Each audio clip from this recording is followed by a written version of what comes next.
Alright folks, so here's an update on the Durango here. The day has finally came and we are about 95% finished now, and still got the lug nuts issue to look at that. Like I mentioned before, they don't feel like they fit right, but I gotta check into that and checking them drums still. Gonna come back to it, but anyway, got the radiator quote unquote in for now. I gotta mount it up. So don't mind my bungee cords here, just holding it back temporarily. But I got the hoses hooked back up. Got our upper hose on, I got our lower hose on. I got to hook up the transmission lines yet. Ain't quite did that. That's just technically bypassed for now. That's got a piece of fuel line looped over through it. So, and that's not really going to hurt nothing. This is just for not driving purposes, but for just getting the engine up to operating temperature and checking it out and all that good stuff. But I got our fan on too, and our new fan clutch that's done too. And we replaced our alternator on it, our idler pulley, our tensioner. We put a power steering pump on it. We reused our reservoir and that pulley. We put a shorter belt on it, which we deleted the AC last year, and that's why we went with the shorter belt. I finally got the heater hose fitting for down here as well. That finally came in. I got that now. They had sent me a water neck instead of that heater hose fitting. Don't know why, but you could tell somebody just grabbed it off the shelf. I can kind of understand a water outlet and a heater hose fitting, you know. I can kind of understand that a little bit, why they got that confused. But anyway, we got it now. That sucker right there was 26 bucks. We got our water pump back on. I reused our bypass hose for between our water pump and our intake. The only reason I did is that was replaced last year, and those you can actually buy. They're not too expensive. I think they're 10 bucks, something like that, 10, 15 at most.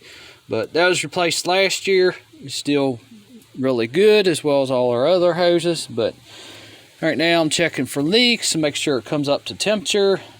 And got our battery hooked back up, our battery trays back in, all that's bolted back down. I got to get our hold down to hold our battery down. Still got to do that. But we are getting there. We're definitely getting there. We're ahead and I'll fire it up. I got to come up with something for this here. We got to get our upper radiator support in here, and there's another piece that goes on here too that we got to put on. So I got to do that yet, but this is just to hold it back and so we can fire it up. So anyway, let's get this thing fired up. I think I got an issue with the heater core again. Not 100% sure, but I got to check it out. But we'll fire it up. Not 100% sure.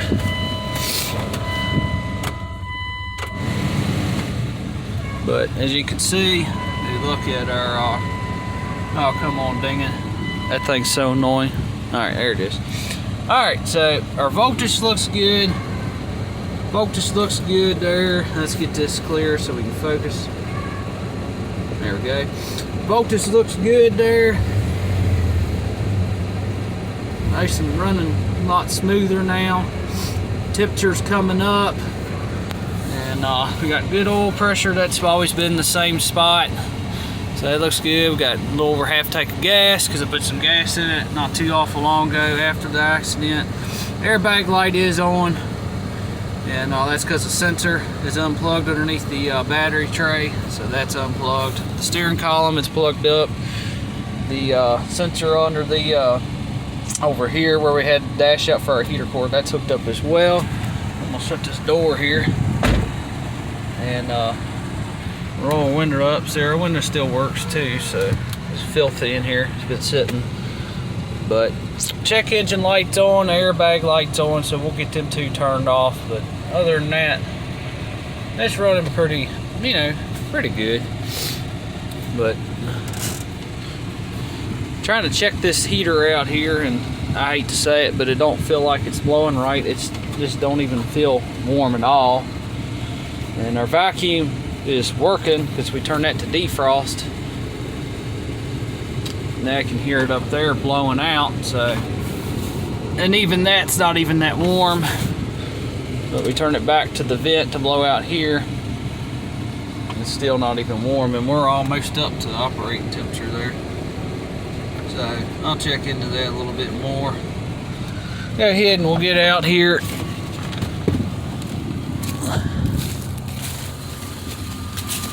Thing sounds a lot smoother. Whole lot smoother.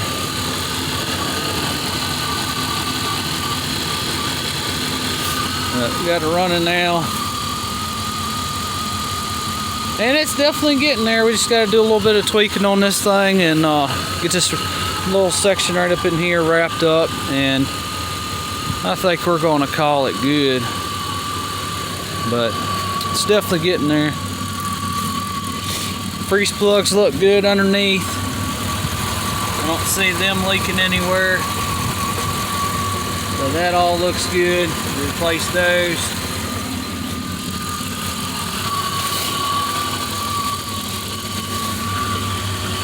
Yeah, they definitely look pretty good.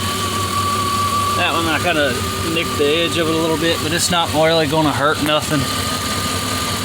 But that'd be alright.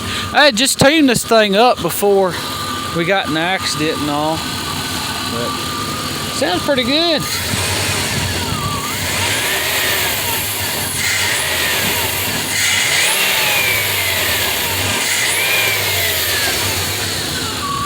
I think what I was hearing is this vacuum is hooked underneath this air cleaner here. And that might be what I'm hearing, but nah, I don't think that's it. No, that's not it, because that's just the PCB. No, that's just a breather, I believe. But I think what I'm hearing is just the throttle body, I think, when you open it up a little bit. But this thing sounds so much better. Oh my Lord, it sounds so much better. Temperature looks good. So that's right on. We can verify that too. I got our temperature gun here because I never really can. I always go by the gauges in the vehicle there. But we'll go ahead and check it.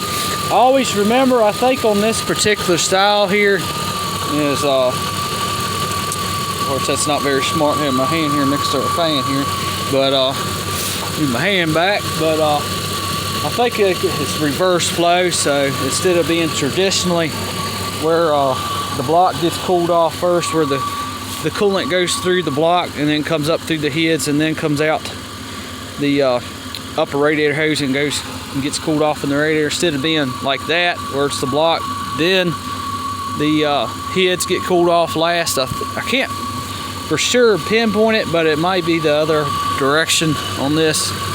Might be basically reverse flow, but anyway, doesn't really matter. But I'll check here.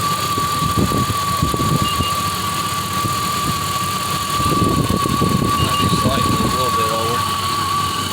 That's a little bit hot. About 102 there.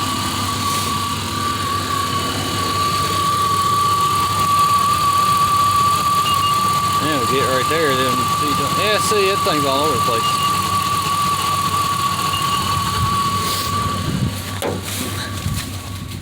Look at our gauge inside here. I'm gonna say that's the. I'm gonna say this factory gauge is more accurate. I don't know if I believe that temperature gun. Because believe it or not, that battery gets weak over time. That throws it off. But I have to calibrate it. I'm not sure how you do that. It's saying it's 230 degrees right there. Oh, I find that hard to believe.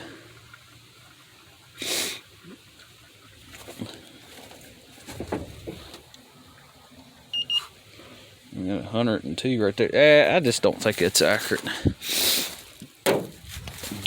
It's warm.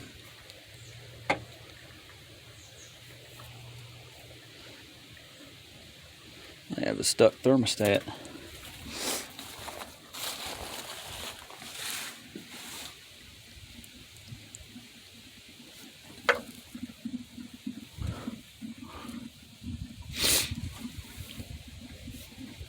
Yeah, I don't know. It might be accurate because I can put my hand on there.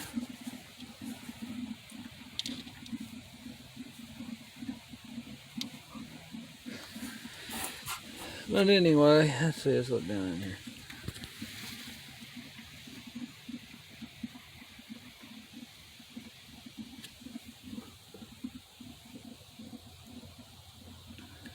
It's got antifreeze in there. It looks like it's lower than what it is, but it is there. There we go.